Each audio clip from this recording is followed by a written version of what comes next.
Bismillahirrahmanirrahim. Allah'ın rəhmət və salamı üzərimizə olsun inşallah. Ramazan ayının 14-cü günü hamımız üçün mübarək olsun. Hazreti Peyğəmbər aleyhissalam nəql edir ki, huvə şəhrun əvvəluhu rəhmə və avsatuhu məğfirə və axiruhul icabətü vəl-itqu minən-nar. Peyğəmbər aleyhissalam buyurur ki, bu ay, yəni Ramazan ayı bir aydır ki, əvvəlu rəhmət, ortası məğfirətdir, bağışlanmaqlıqdır, axiri isə cəhənnəm atəşində amanda qalmaqlıqdır. Cəhənnəm atəşindən insan kənar olmaqlıqdır. Yəni ayın 1-dən 10-na qədər Allahın rəhmətinin nazil olduğu günlərdir. 10-dan 20-sinə qədər istiğfar günləri, yəni bağışlanmaq üçün dua etmək günləridir. Hər nə arzun var, istəyin var, məqsədin var, bağışlanmaq üçün Allahdan istə. Axırı isə duaların icabət olub, cəhənnəm atəşindən amanda qalmaqlığın üçün bir zəminədir, şəraitdir. Çox gözəl və təravətli bir hədis. Allahdan istəyir ki, Allah o 3 ünsürün, 3 qanunun hamısını bizlərə nəsib eləsin inşallah. Allah bu hədis hörmətinə bizləri aqibət və xeyir eləsin inşallah. Amma Həzrəti İmam Baqir aleyhissalam nəql edir ki, insan istəyir ki, qəlbi aramış tapsın, o qəlbdə Allahı yerləşdirsin, Allahın dediklərini dərk etsin və görsün. 2 dənə böyük bir şərtə əməl etməlidir.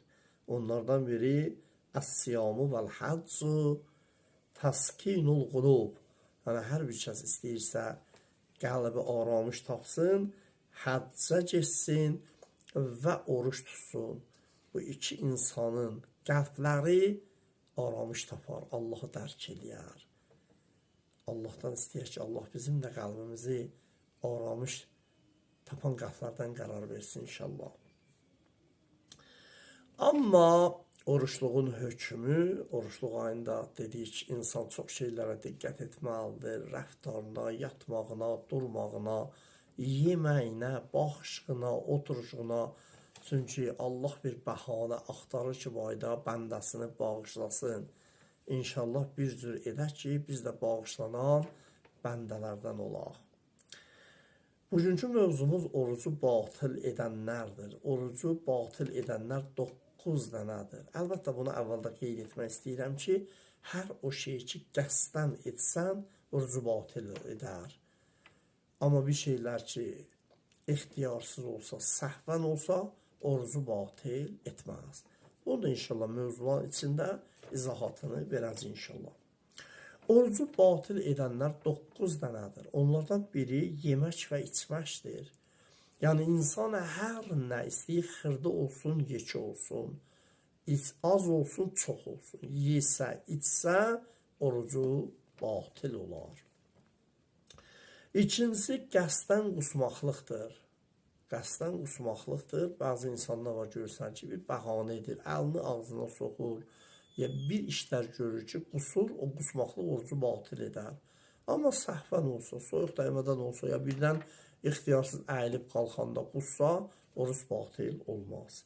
Bunu da qeyd edək ki, yemək, içmək qəsdən olmasa, orucu batıl etməz. İndi oruçsan, oturubsan, birdən yadından çıxdı, bir stəkan su içdin. Ya məsələn, bir dürmək, çörək yedim, birdən yada düşdür bu ayda da. Və mən orucuydum, onda inşallah ki, Allah sənə lütf edir, sən orucu qəbul edir. Üçüncü, qəliz tozu. Qəliz toz, bəzi tozlar var, tüstülər var. Onlar çox mürəkkəbdir, yəni qəlizdir.